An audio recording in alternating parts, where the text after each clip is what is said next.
इस जगह पर हम लोग सॉलिड के प्रॉपर्टीज़ के बारे में डिस्कस कर रहे हैं।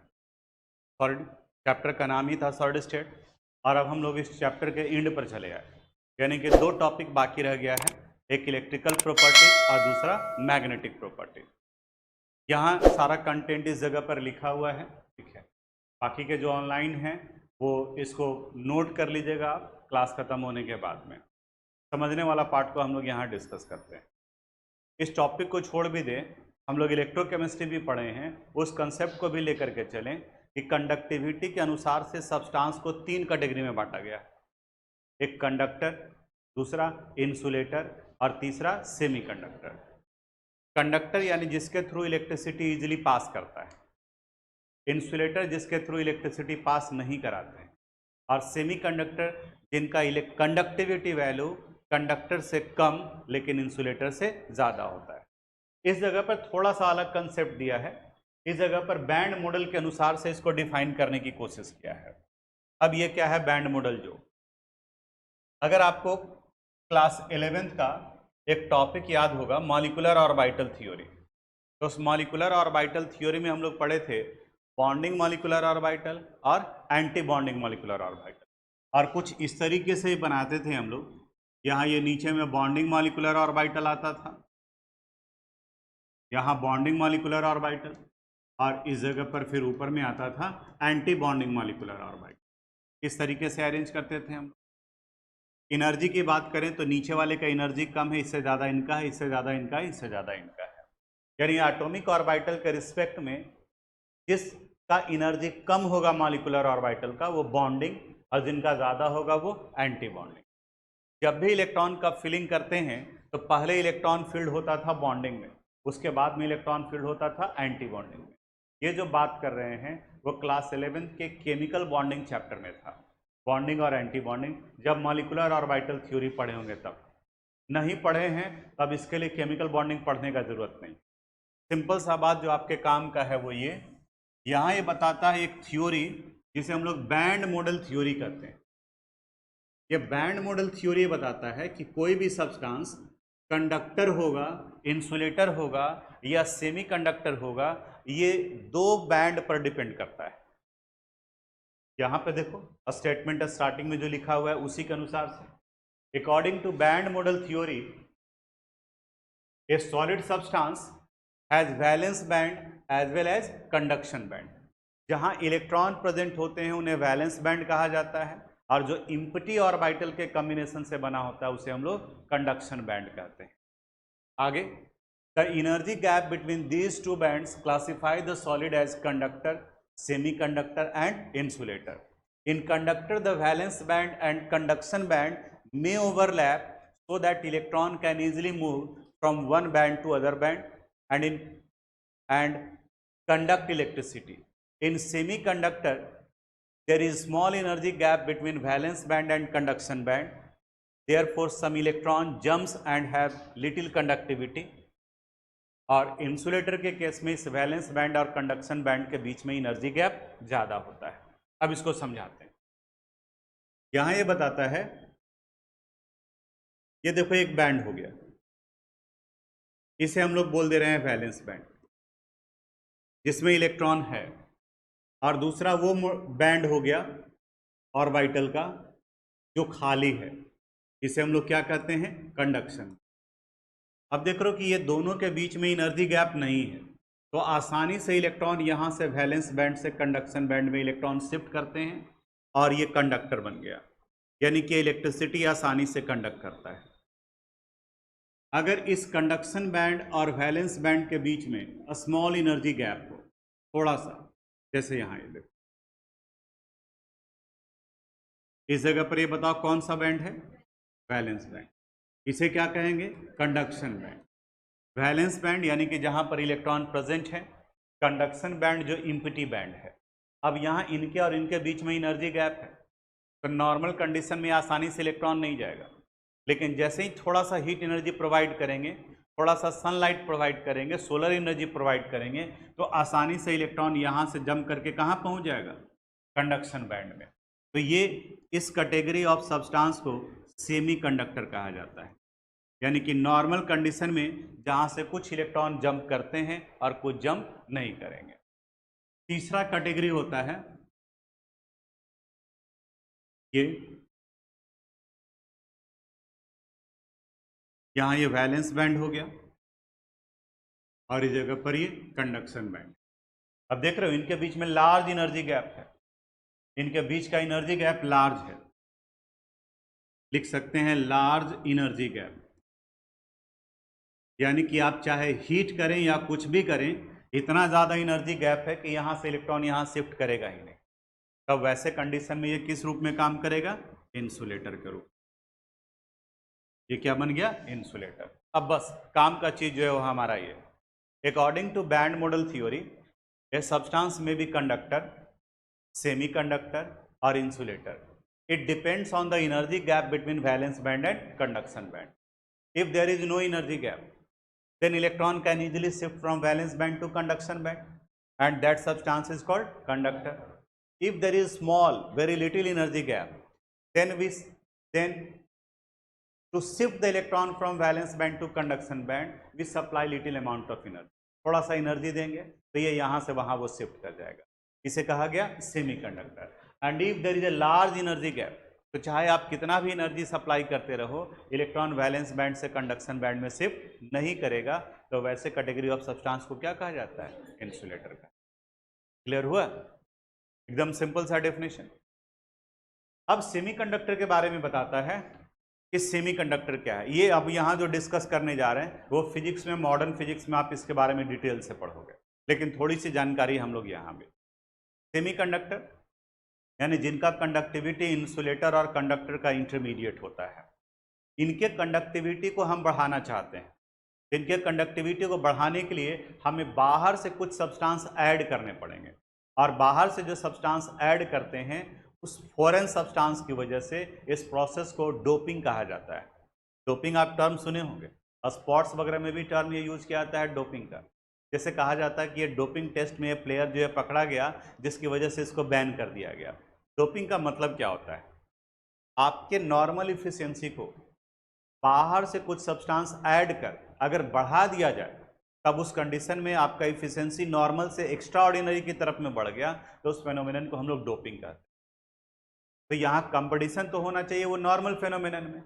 जैसे अगर मान लिया कि आपको कह दिया जाए कि यहाँ से दौड़ करके वहाँ जाओ, तो आप ये नॉर्मल कंडीशन में दौड़ रहे हैं, लेकिन कई बार में आप फील करेंगे कि जो साधारण दौड़ता नहीं है, अचानक किसी इवेंट में अचानक पीछे में आग लग गया, अचानक भूकंप आ गया, तो हम जो वो दौड़ नहीं पा रहे हैं, लेकिन हो सकता है कि हम तुमसे आगे चले जाएं दौड़ करके।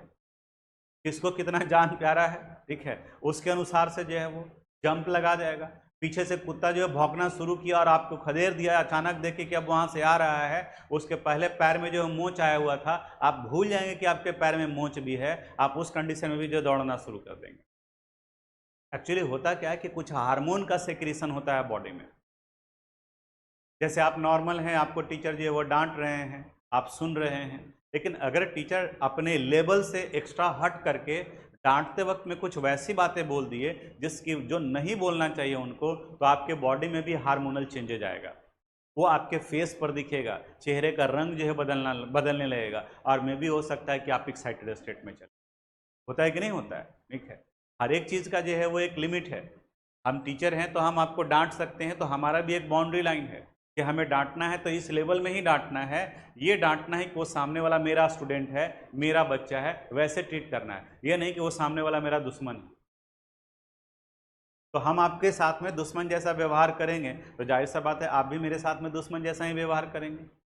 और यही होता है जो कभी आप सुनते होंगे कि हाँ वो स्टूडेंट जो है उनके साथ में वो बदतमीजी किया या उनके साथ में, तो कहीं ना कहीं आइडेंटिफाई करोगे तो दोनों फैक्टर जो रिस्पॉन्सिबल हो। Now come to the point. तो यहाँ पर सेमीकंडक्टर के कंडक्टिविटी को इम्प्रूव करने के लिए बाहर से फॉरेन सब्सटेंस को ऐड करते हैं, और बाहर से जो भी सब्सटेंस ऐड किया जाता है उसे हम लोग इम्प्यूरिटीज कहते हैं, and that addition of impurities called doping. देखो डिफिनेशन यहाँ है, the addition of foreign substance की जगह पर कई जगह पर इम्प्यूरिटीज भी लिखा हुआ रहेगा, in semiconductor to increase their conductivity is called doping. The doping can be done by adding electron rich impurities यानी कि वैसे इम्प्योरिटीज भी डाल सकते हैं जिसमें ज़्यादा हो इलेक्ट्रॉन, और दूसरा हो सकता है electron deficient impurities. If group 15 elements are added as impurities in group 14 elements, we get one extra electron in crystal lattice which increase the conductivity, and this type of semiconductor is called n-type semiconductor। आपके काम का चीज ये है, n-type semiconductor और p-type semiconductor। बिल्कुल एकदम आसान से समझाएंगे। बोलो उसमें कंडक्टर, सेमीकंडक्टर और इंसुलेटर में कोई दिक्कत? वैलेंस बैंड और कंडक्शन बैंड के एनर्जी गैप पर डिपेंड करता है। वैलेंस बैंड में आसानी से इलेक्ट्रॉन जो है वो कंडक्शन बैंड में चला गया तो वो कंडक्टर, अगर थोड़ी एनर्जी की ज़रूरत है सेमीकंडक्टर, और लार्ज एनर्जी गैप है, चाहे आप कितना भी एनर्जी सप्लाई करें तो वो इंसुलेटर हो गया। अब इसको समझते हैं एन टाइप और पी टाइप सेमीकंडक्टर क्या है। जो सिलिकॉन ग्रुप 14 एलिमेंट से बिलोंग करता है, इनका एटॉमिक नंबर 14 है। कॉन्फ़िगरेशन लिखेंगे तो 284। बताओ इसके आउटर मोस्ट ऑर्बिट में कितने इलेक्ट्रॉन है? 4। अब देखो इसके सिलिकॉन का क्रिस्टल लैटिस बनाते हैं। ये सिलिकॉन है, हर एक सिलिकॉन के आउटर मोस्ट ऑर्बिट में 4 इलेक्ट्रॉन है। तो ये अपने चारों तरफ में 4 बॉन्ड का फॉर्मेशन करेंगे इस तरीके से। यहाँ ये सिलिकॉन, इस जगह पर भी ये सिलिकॉन है, सिलिकॉन सिलिकॉन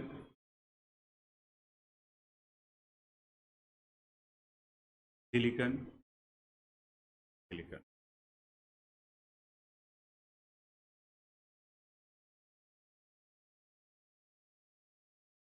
देख रहे हो हर एक सिलिकॉन एटम का चारों बॉन्ड है। यहाँ ये बॉन्ड खाली कहने का मतलब और ये चेन के फॉर्म में जाएगा। अब एन टाइप और पी टाइप सेमीकंडक्टर बताएंगे, बिल्कुल एकदम आसानी से समझ में आ जाएगा इसका क्या मतलब निकलता है।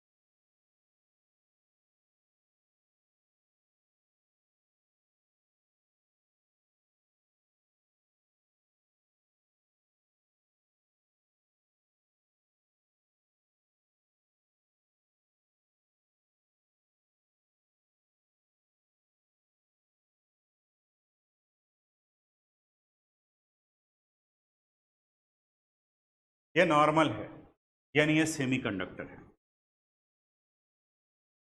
ये सिलिकॉन हो गया सेमीकंडक्टर। अब क्या कर रहे हैं, इसमें हम ग्रुप 13 एलिमेंट का ऐड कर देते हैं। कोई एलिमेंट ग्रुप 13 एलिमेंट, जैसे एल्युमिनियम को ही ले लें। एल्युमिनियम का एटॉमिक नंबर कितना होता है? 13। कॉन्फ़िगरेशन लिखोगे क्या हो जाएगा? 283। और इस वाले पार्ट में हम लोग ग्रुप 15 का एलिमेंट डाल देते हैं, जैसे फॉस्फोरस, इनका एटॉमिक नंबर 15 होता है, तो 285। और जो सेमीकंडक्टर है वो इटसेल्फ किस ग्रुप का है? 14 का। कार्बन, सिलिकॉन, ये सभी जो एक ग्रुप से बिलोंग करते हैं। अब देखो तो जहां सिलिकॉन के पास में 4 इलेक्ट्रॉन था, एल्यूमिनियम के पास में कितने इलेक्ट्रॉन है? 3 इलेक्ट्रॉन है। ठीक है, तो अगर किसी सिलिकॉन को हटाकर, यहां से इस सिलिकॉन को हटाकर अगर हम यहां एल्यूमिनियम डाल देते हैं इस जगह पर, यहां एल्यूमिनियम डाल दिए, क्या ऐड कर दिए? एल्यूमिनियम। तो एल्यूमिनियम के आउटर मोस्ट ऑर्बिट में कितना इलेक्ट्रॉन है? 3। ये एक इसके साथ शेयरिंग किया, एक इसके साथ किया, एक इसके साथ में किया, यानी कि यहाँ तो शेयरिंग हो गया, लेकिन इस जगह पर एक खाली बचा हुआ रह गया जगह, क्योंकि इस बॉन्ड के बनने में एक इलेक्ट्रॉन लगा है एल्यूमिनियम का, यहाँ एल्यूमिनियम का, यहाँ एल्यूमिनियम का, और एक इलेक्ट्रॉन किसका लगा है? सिलिकॉन का। लेकिन इस जगह पर यहाँ सिलिकॉन के इलेक्ट्रॉन को इसे दिखा दे रहे हैं, यहाँ ये सिलिकॉन का, लेकिन इस जगह पर बॉन्ड नहीं बन पाएगा क्योंकि एल्यूमिनियम के पास में तो इलेक्ट्रॉन है ही नहीं है। तो इस जगह पर यहाँ पर एक स्पेस खाली रह गया, इस वैकेंट स्पेस को ही हम लोग पॉजिटिव होल कहते हैं। अब कंडक्टिविटी कैसे बढ़ता है? जैसे आप देखते हो कि हवा कैसे चल रहा होता है, तो उसके बारे में ज्योग्राफी में, साइंस में ये बताया गया कि कहीं टेम्परेचर अगर बढ़ रहा है तो वहाँ का हवा हल्का होकर के ऊपर में बढ़ा, तो अब ये जगह खाली हो गया।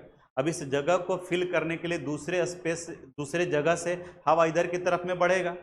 अब जैसे ही यहाँ बढ़ा फिर दूसरा जगह खाली हो गया तो ये मूवमेंट शुरू हो गया। ये इलेक्ट्रॉन का डिफिशियंसी हुआ।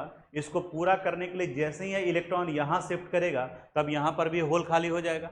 अब इसी वजह से इलेक्ट्रॉन का मूवमेंट शुरू हो जाता है एक जगह से दूसरी जगह पर। और इस तरह से जो कंडक्टर बनते हैं उन्हें पी टाइप सेमीकंडक्टर कहा जाता है। इसमें बात करते हैं कि किस तरीके से होगा। यहाँ भी एक सिलिकॉन को हटा दिया हम लोग, और इस बार इस सिलिकॉन को हटाकर हम लोग यहाँ पर डाल रहे हैं कौन सा एलिमेंट, फास्फोरस। तो यहाँ फास्फोरस डाल दी। बताओ फास्फोरस के आउटर मोस्ट ऑर्बिट में कितना इलेक्ट्रॉन है, 5। तो एक इलेक्ट्रॉन इसने यहाँ दिया, एक इलेक्ट्रॉन यहाँ दिया, एक इलेक्ट्रॉन यहाँ दिया, एक इलेक्ट्रॉन यहाँ दिया। सिलिकॉन का इलेक्ट्रॉन भी एक एक यहाँ शेयरिंग में इन्वॉल्व हुआ है, यहाँ भी यहाँ भी। तो फास्फोरस का 4 इलेक्ट्रॉन तो यूज हो गया, लेकिन एक इलेक्ट्रॉन खाली बचा हुआ रह गया है। तो वो एक इलेक्ट्रॉन यहाँ जो खाली बचा हुआ रह जाएगा, इसकी वजह से इसका कंडक्टिविटी वैल्यू बढ़ जाएगा। फिर से, इफ इलेक्ट्रॉन डिफिशियंट, यहाँ आप ग्रुप 13 एलिमेंट को जो डाल रहे हैं इसके पास में इलेक्ट्रॉन का डिफिशियंसी है, इलेक्ट्रॉन का कमी है। तो जब यहाँ आप डालोगे तो एक पॉजिटिव होल क्रिएट होगा, इसलिए इसे हम लोग पी टाइप सेमीकंडक्टर कहते हैं। और अगर इलेक्ट्रॉन रिच इंप्योरिटीज डाल रहे हैं, यानी वो इंप्योरिटीज डाल रहे हैं जिसमें रिक्वायरमेंट से ज़्यादा इलेक्ट्रॉन हो, इसलिए इसे इलेक्ट्रॉन रिच इंप्योरिटीज कहा जाता है। तो 4 इलेक्ट्रॉन तो यहाँ यूज हो गया बॉन्ड फॉर्मेशन में, लेकिन एक इलेक्ट्रॉन क्या हो गया, एक्स्ट्रा।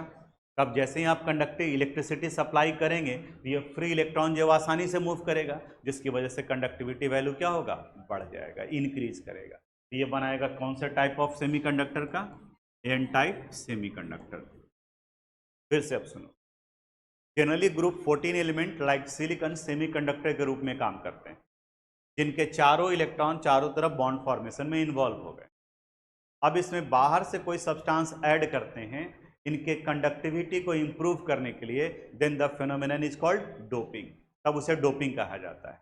अब इस डोपिंग में अगर आप इलेक्ट्रॉन बताइए, इलेक्ट्रॉन डिफिशियंट है या इलेक्ट्रॉन रिच है, इलेक्ट्रॉन डिफिशियंट, क्योंकि चाहिए था कितना इलेक्ट्रॉन, 4, लेकिन इसके आउटर मोस्ट ऑर्बिट में कितना इलेक्ट्रॉन है, 3। तो इलेक्ट्रॉन डिफिशियंट इंप्योरिटीज हो गया। और अगर ग्रुप 15 एलिमेंट को डाल रहे हैं तो इलेक्ट्रॉन रिच इंप्योरिटीज हो गया, यानी जितना चाहिए था उससे क्या हो गया, ज़्यादा। तो इसमें एक एक्स्ट्रा इलेक्ट्रॉन मिलेगा जिसकी वजह से कंडक्टिविटी बढ़ गया।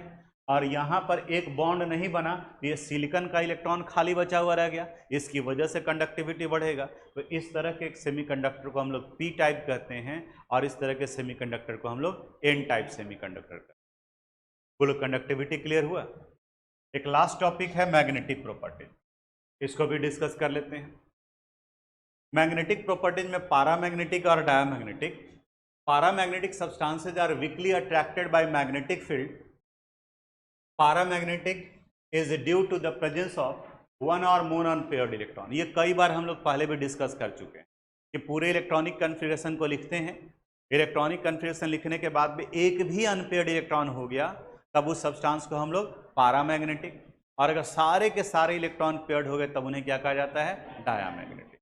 एक भी अनपेयर्ड इलेक्ट्रॉन तो पैरामैग्नेटिक। और इस पैरामैग्नेटिक में मैग्नेटिक मोमेंट का वैल्यू निकालने के लिए हम लोग फार्मूला पढ़े थे, √n इंटू n+2, और यूनिट क्या होता है, बोर मैग्नेटॉन।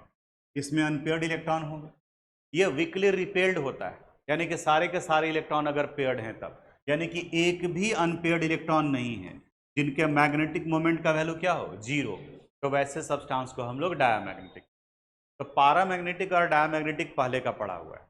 नया टर्म ये आया है, नया टर्म में आया है, देखो, फेरोमैग्नेटिज्म, एंटी फेरोमैग्नेटिज्म एंड फेरीमैग्नेटिज्म। ये क्या बताता है, स्पेशली मेटल के केस में ये बताता है, मेटल बियरिंग सब्सटेंस में कहता है कि मेटल के केस में जब मैग्नेटिक फील्ड में ले जाते हैं तब उस कंडीशन में इनके इलेक्ट्रॉन और पॉजिटिव कर्नल्स आपस में कंबाइन कर एक टीनी मैग्नेट के रूप में काम करते हैं, और उसी टीनी मैग्नेट को माइक्रोस्कोपिक डोमेन कहा जाता है। माइक्रोस्कोपिक डोमेन, इलेक्ट्रॉन नहीं, यहाँ पर इसके छोटे छोटे आयंस, पॉजिटिव कर्नल्स, ये कंबाइन कर एक मैग्नेट के जैसा बिहेव करते हैं सब्सटेंस के अंदर में ही, उसे माइक्रोस्कोपिक डोमेन कहा जाता है। अब कहा जाता है कि ये नॉर्मल कंडीशन में डिफरेंट वे में अलाइंड होते हैं, इधर उधर बिखरा हुआ रहता है। जैसे आप देखते हो कि अगर आयरन का रॉड है, दूसरा आयरन का रॉड है, तो एक दूसरे के नज़दीक में ले जाएंगे तो अट्रैक्शन होगा क्या? नहीं होगा। अब दूसरा इमेजिन करते हैं कि एक बार मैग्नेट ले आए और यहाँ पर इस आयरन नील को इसके कांटेक्ट में ले आए। अब दूसरा आयरन इसके पास में ले जाओगे तो अब ये भी मैग्नेट के जैसा बिहेव करने लगेगा, यानी कि जो पहले नॉन मैग्नेटिक सब्सटेंस के जैसा बिहेव कर रहा था, अब जब इसे मैग्नेट के कांटेक्ट में ले आए तो अब इसमें भी मैग्नेटिक प्रॉपर्टीज आ गया, इंड्यूस्ड मैग्नेटिक प्रॉपर्टीज कहा जाता है, इसकी वजह से इसमें आया है। अब यहां पर का कंसेप्ट क्या बताता है कि जैसे आप मैग्नेटिक फील्ड मिलाते हैं तो सारे के सारे माइक्रोस्कोपिक डोमेन एक ही डायरेक्शन में अलाइंड हो जाते हैं, एक तरफ अलाइन हो जाते हैं। जो रैंडमली बिखरे हुए थे वो एक अलाइनमेंट में चला आता है। वैसे सब्सटेंस को हम लोग फेरोमैग्नेटिक कहते हैं, इन्हें कहा जाता है फेरोमैग्नेटिक। अगर ये माइक्रोस्कोपिक डोमेन इस तरीके से इक्वल वे में अरेंज हो, ये भी एक अरेंजमेंट ही है, लेकिन एक के द्वारा जो मैग्नेटिक फील्ड जनरेट होगा दूसरे के द्वारा क्या हो जाएगा? कैंसिल्ड कर दिया जाएगा, तब इन्हें कहा जाता है एंटी फेरोमैग्नेटिक। Anti ferromagnetic.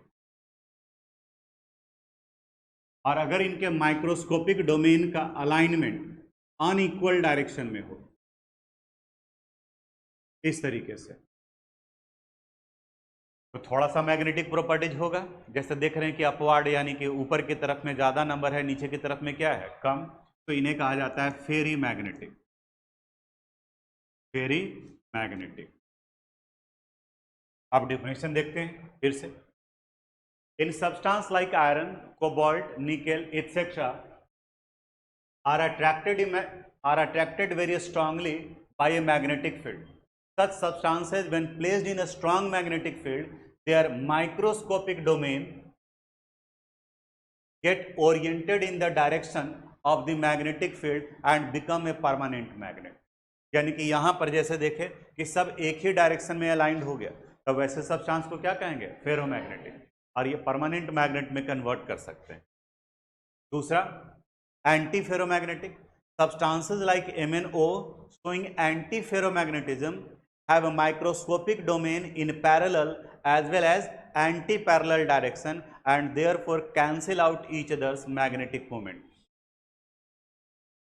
देखो ये पैरेलल है, दूसरा क्या हो गया? Anti parallel. तो एक के द्वारा जो मैग्नेटिक प्रॉपर्टीज क्रिएट किया जाएगा वो दूसरे के द्वारा क्या हो जाएगा? कैंसिल्ड आउट हो जाएगा, तो उन्हें कहा जाएगा एंटी फेरोमैग्नेटिक।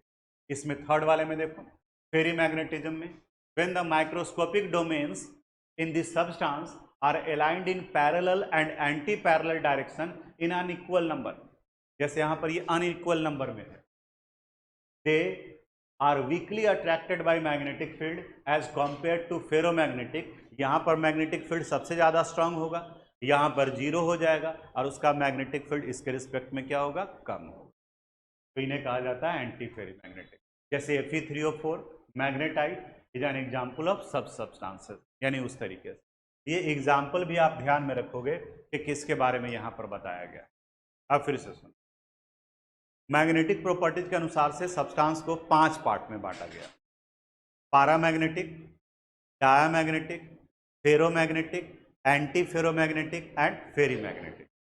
पैरामैग्नेटिक और डायामैग्नेटिक में इलेक्ट्रॉन को लेते हैं, फेरोमैग्नेटिक, फेरी मैग्नेटिक और एंटी फेरी मैग्नेटिक में माइक्रोस्कोपिक डोमेन को लेते हैं। अगर एक भी अनपेयर्ड इलेक्ट्रॉन रहा तो सब्सटेंस क्या कहा जाएगा? पैरामैग्नेटिक। सारे इलेक्ट्रॉन अगर पेयर्ड अप रह गए तो डायामैग्नेटिक। पैरामैग्नेटिक वीकली अट्रैक्ट होता है मैग्नेटिक फील्ड में, एंड ये आपका डायामैग्नेटिक वीकली रिपेल्ड होता है मैग्नेटिक फील्ड में। अगर माइक्रोस्कोपिक डोमेन एक ही डायरेक्शन में अलाइंड हो गए तो यह स्ट्रांगली अट्रैक्ट होगा मैग्नेटिक फील्ड में और वो जो सब्सटेंस है वो परमानेंट मैग्नेट में कन्वर्ट कर सकता है। इसमें सब एक ही डायरेक्शन में अलाइंड हो जाते हैं और इन्हें फेरोमैग्नेटिक कहा जाता है। एंटी फेरोमैग्नेटिक में parallel as well as antiparallel direction में अलाइंड होते हैं माइक्रोस्कोपिक डोमेन, जिसकी वजह से इनका मैग्नेटिक प्रॉपर्टीज कैंसिल्ड आउट हो जाता है। जबकि फेरी मैग्नेटिक में वीक मैग्नेटिक प्रॉपर्टीज डेवलप करता है क्योंकि पैरेलल और एंटी पैरेलल इनका नंबर जो है वो अनइक्वल। बोलो क्लियर हुआ? ये इतना कुछ इस चैप्टर में पढ़ना था। सॉलिड स्टेट में सारा न्यूमेरिकल्स बनवा दिए हैं। अब आपका काम रहा कि इससे रिलेटेड आप प्रैक्टिस कितना करते हैं और रिवीजन कितना करते हैं। तो आज इसको यहीं ख़त्म करते हैं। बाकी अगले क्लास में हम लोग नया चैप्टर स्टार्ट करें। Thanks for watching this video.